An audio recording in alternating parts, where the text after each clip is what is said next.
Good morning. Welcome to the Bell and Pollock Legal Show. I'm Gary Bell along with Brad Pollock. This is an injury show.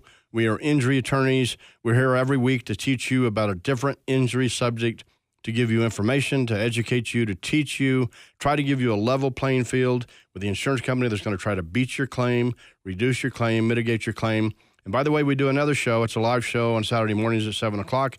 That show is a call-in show, live radio. You can call in and ask us any question on any legal subject, and we've been doing that for years, all to help people. This show that we have been doing for years is an injury show. We cover different injury subjects. You know, for example, in the past, we've covered everything from neck injuries, back injuries, how insurance companies perform surveillance on you, what you need to do, what you need to know. You can watch any of our podcasts, listen to our podcasts, watch the video podcasts, and you can get the information and you can become educated and trained, and you can have an idea and have information what this insurance company is going to try to do once you've been injured in a claim. We've also done shows on atlantoaxial neck injuries, specific type of neck injuries, myofascial pain syndrome, medical conditions, processing a claim, what you do at the scene of the accident. And if you go to our website, championsofthepeople.com, there's a button there that you can hit, and you can listen to our show on what exactly you need to know before you make the first call to the insurance adjuster after you've been injured in an accident, or before they call you. Because sometimes they call you, catch you off guard, and you really, really don't know what to do. You really don't know what your rights are, but they do. They have their own legal game plan. You need your own legal game plan. That's what this whole thing is all about. We put our 30-plus years of experience into what we call a legal game plan. If you come into our law firm, if you've been injured, you get a free initial consultation. And as part of that free initial consultation, we give you a free legal game plan.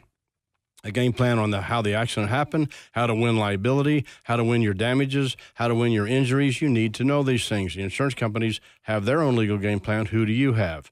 Okay, today we're talking about the subject of how do insurance companies really, really value your claim. You've been injured in a car accident. That's our typical example. How do insurance companies really value the claim? And there's a lot of things go on. We're going to break it down to liability and damages. We're also going to tell you some things in the show I think is going to surprise you on their computer programs when you think you're dealing with an adjuster. So, Brad, let's talk about liability. You know, the scene. At the scene, insurance companies start analyzing and start trying to beat you and value your claim before they've even met you, before they even talk to you, and then they usually start right at the scene of the accident. Well, right. The point of the insurance company, obviously, is to pay as little money as possible. They've collected premiums, but the idea is not to spend those premiums on paying any kind of claims. They don't want to pay the claims, and they want to pay as little as possible. So when they start out, they know that the first place is liability. Who caused the accident, or who is responsible for the accident? Is there somebody else responsible for the damages, for the injuries, causation? Did the accident cause the injury? Is there a mechanism of injury that they can argue wouldn't apply or would apply? They've got accident reconstructionists, they've got engineers, they've got people ready to go to plug in numbers that are going to cause them to be able to argue that you had a very minimal impact or that the compartment that you were in, even if your car took a significant blow, the compartment you were in didn't take a significant blow. So there's not much of an injury. So the first thing they're going to do when they go to value the claim and try and determine the claim is they're going to take what happened, and they're going to try to analyze it and reconstruct it in a way that they can blame you, the injured person, for part of the injuries, or they can blame a third party, someone not their insured, for the injuries or for the cause of the accident, having caused the accident, so they can get some of that percentage of liability off their shoulders. You know, Brad and I have 30 years plus experience each. You can put our experience to work for you. You can call us anytime at 303-795-5900, 795-5900. In the mountains, you can call us at 970-870-8989. That's 870-8989. Anytime, anywhere from the comfort of your own tablet, computer, iPad, phone, our website, championsofthepeople.com. Okay, so Brad just said an important thing, and a few important things. One of the things is the insurance company tries to blame you. You got this picture? You were rear-ended. You were sitting at a stoplight. You were rear-ended.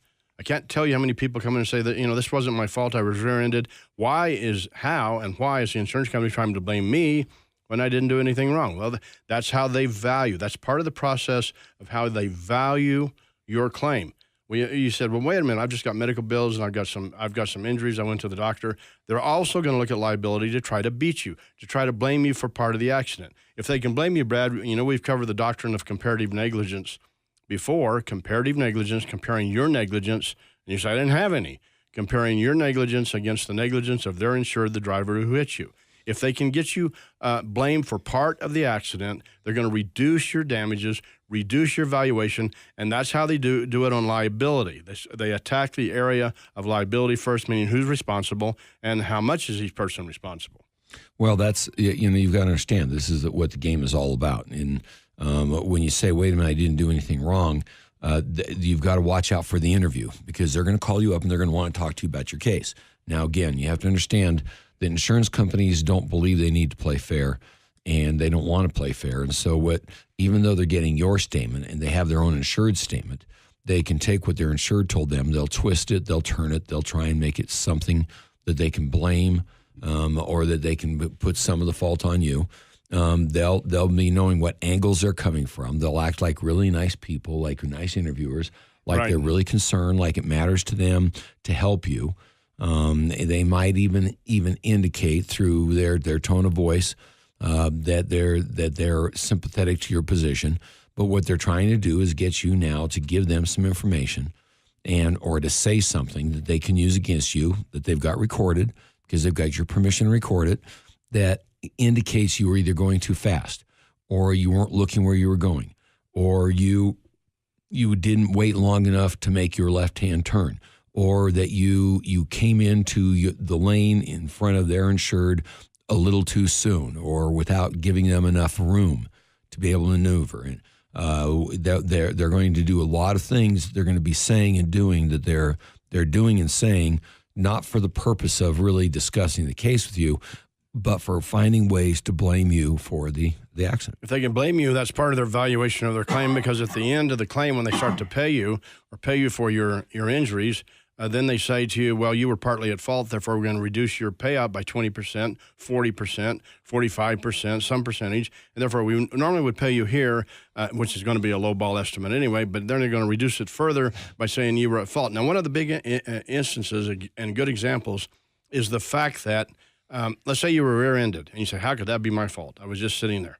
First of all, they're going to try to find out if you had your seatbelt on. There's a powerful statute in Colorado that affects you, hurts you, cuts your damages down, whacks your damages if you weren't wearing your seatbelt. So that's one thing they try to find out right away. And there's a statute that's in favor of the insurance company and against you on your damages. But Brad, let's talk a second about how they look into liability, and let's take a rear-end example on a car crash example, because it's pretty typical. You're sitting at a stoplight or a stop sign, you get rear-ended, and as Brad said earlier, they try to attack the fact that there wasn't much property damage, therefore you couldn't be injured, and we can't cover all that today, but there are ways to defeat that, ways to beat that argument by the insurance company. But what I want to talk about is sometimes they look, okay, we are insured, rear-ended you, we hurt you, we're sorry, and then they go to the mechanism of injury.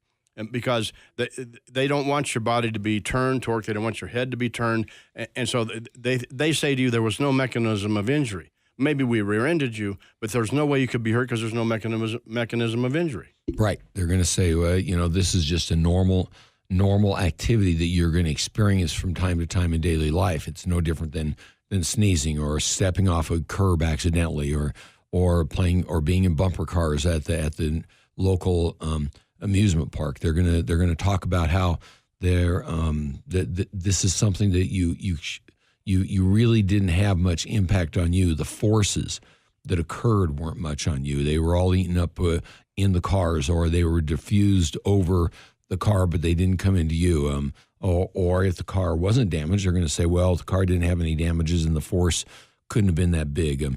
They're going to try and compare it to backing into a brick wall at a certain speed so they can lower the speed and compare it.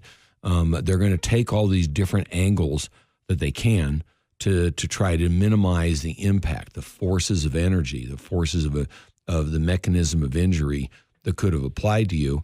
and then say that this is not enough to hurt a person. It's not enough to hurt a human being. Sometimes you got your hand gripped around the steering wheel. Maybe you saw the impact coming. There's nothing you could do about it. Maybe you didn't.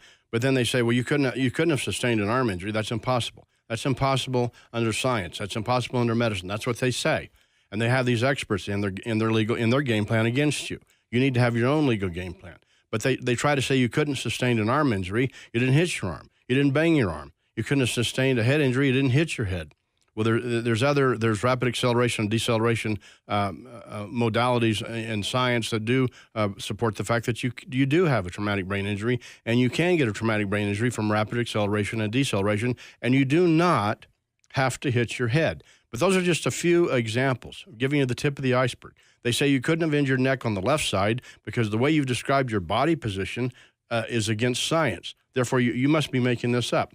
So we rear-ended you. We're sorry, but the way you're telling your story here doesn't match the science or the medicine of how you could injure the left side of your neck, or how you could have a TMJ problem, a temporomandibular joint problem, where your bite is off, it's painful, your jaw pops and clicks, you have to wear a splint, and that sort of thing. So that's how they attack it. But now we're talking about the liability phase of the case, meaning the scene, who's responsible. They already, because that pertains to your evaluation, they're already attacking that. You're listening to the Bell and Pollock Legal Show. I'm Gary Bell, along with Brad Pollock. This is a legal show. This is an injury show. We are injury attorneys. We're here for you. We got offices in Greenwood Village, Denver, Steamboat Springs. We do cases all over the state of Colorado. Big ones, medium ones, small ones, and we do them very well. Put our 30-plus years of experience to work for you. Give us a call at 303-795-5900. Go to our website, championsofthepeople.com, because we are your champions of the people.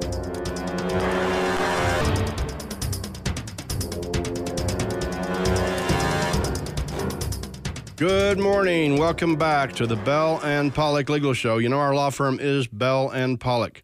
We are injury attorneys.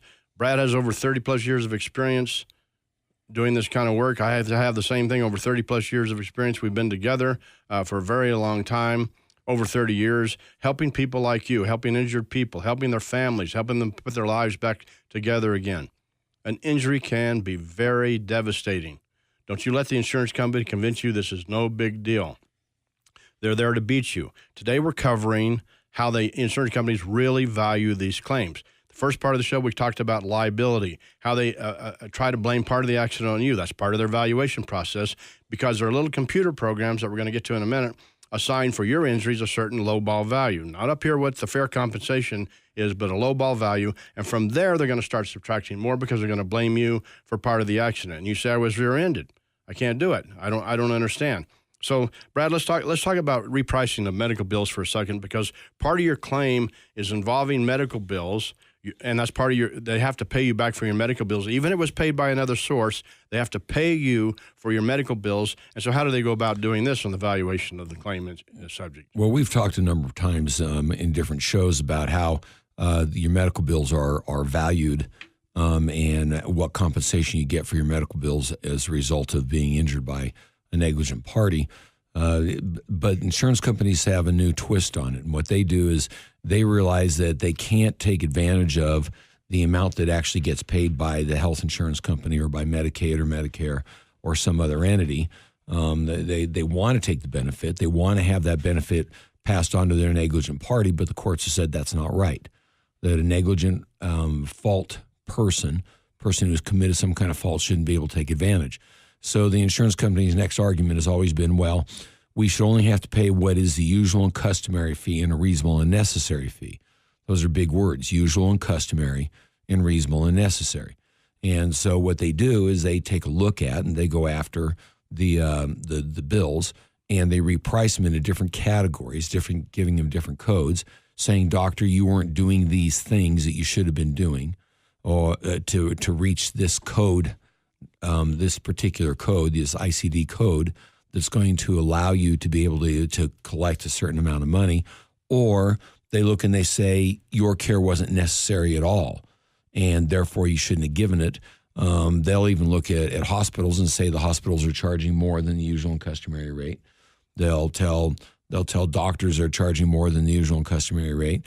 the insurance companies have nurses, and they have doctors, and they have people who are trained in determining, or claim they're trained in determining, the appropriate price for the care that was given in the by the doctor at the particular time, to reprice and say, you're basically, to all of them, you're charging too much, and you're not charging what the usual and customary fee would be. And so it's in your neighborhood, in your community, wherever your community is. Okay, let's just take your community, and you might be. This is going to shock you. You might you're going to your doctor. Let's say you have a PCP named Dr. X. Been going to Dr. X for 10 years, whoever that person is, and you have health insurance, and health insurance company has been paying your medical bills. No problem, no contest. You go there for a physical, same thing. Now you're injured in a car accident, and you maybe go to the emergency room, and they say, we need to go to your PCP for follow-up care. You go to your doctor, same doctor you've been going to for 10 years.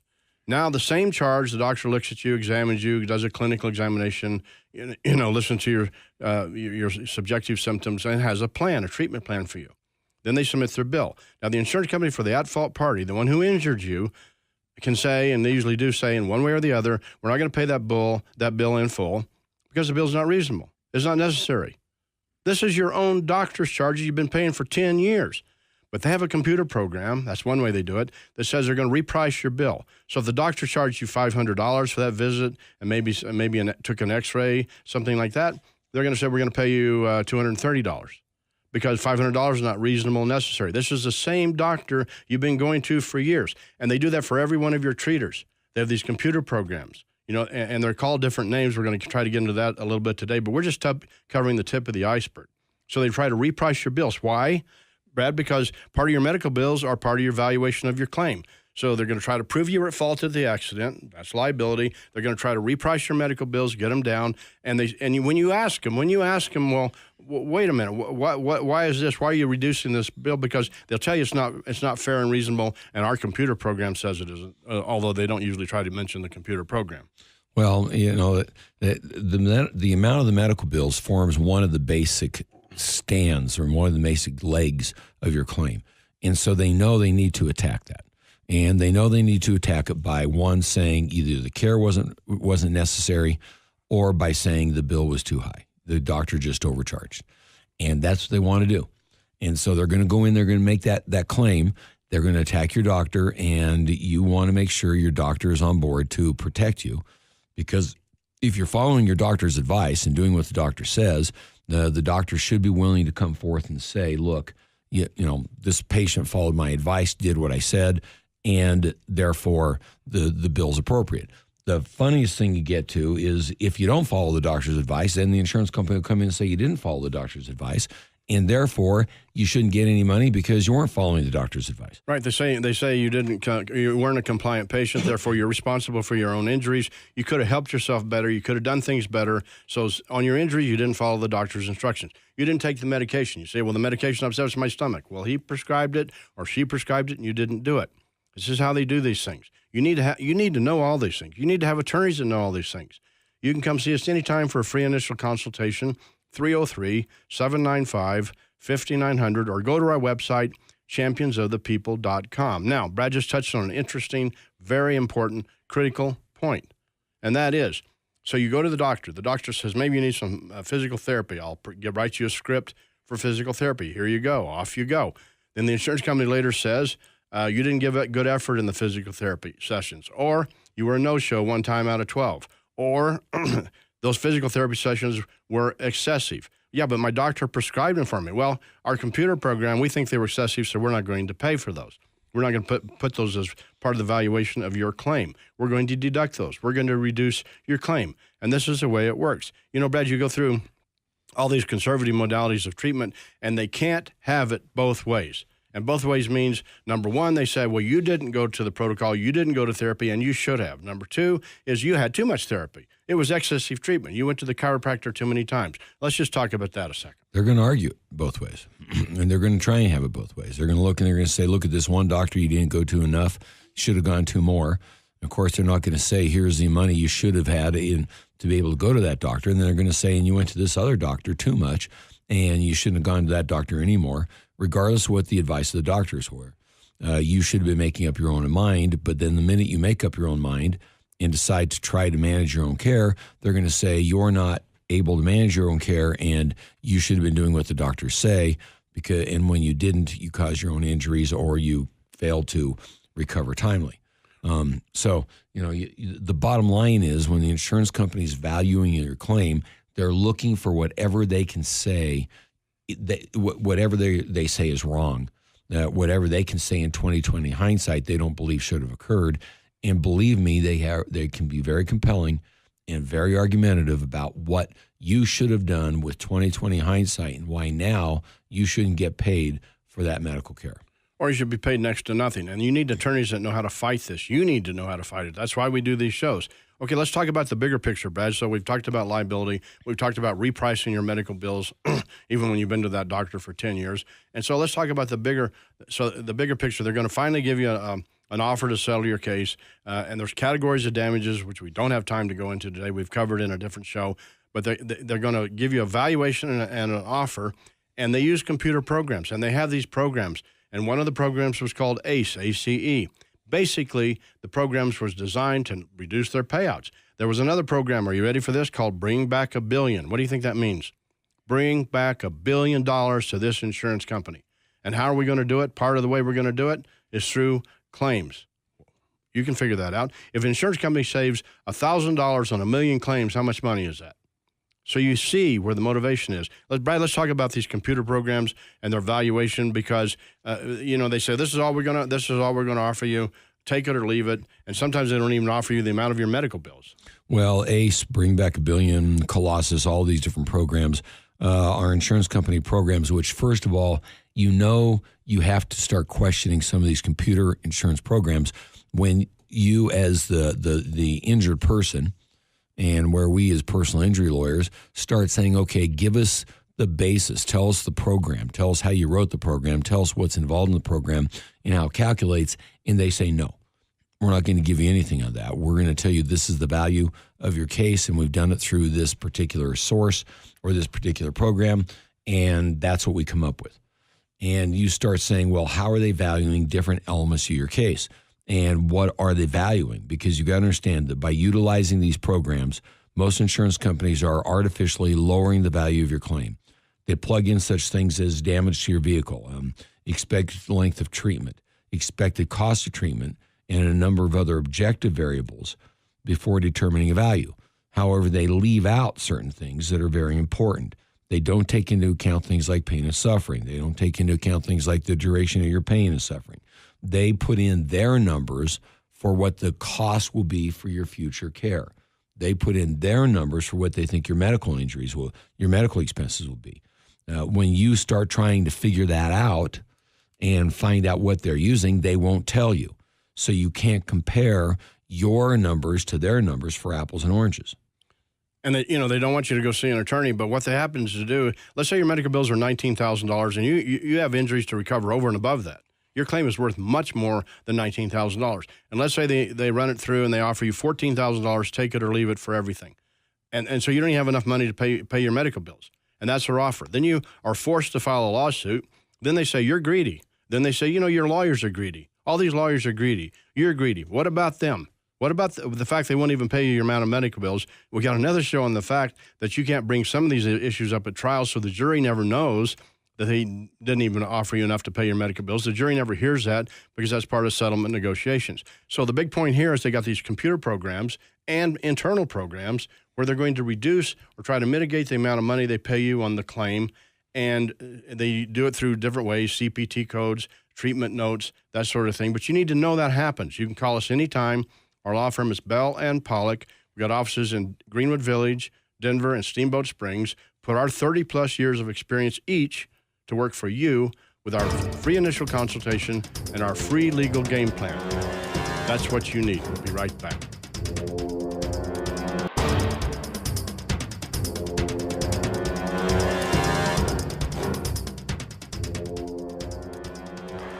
Good morning. Welcome back to the Bell and Pollock Legal Show. We are injury attorneys. We do the show to educate you, to teach you about different injury subjects each week.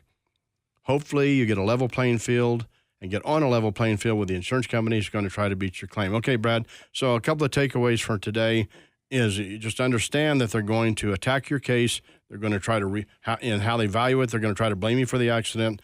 And let's just remind everybody about medical bills and the overall valuation. Well, from the very beginning, they're going to attack your claim. They know where to attack it. The medical bills are one of the first places. The damage to your vehicle is one of the first places. They're going to want to talk about the fact that the damages to your vehicles aren't very high.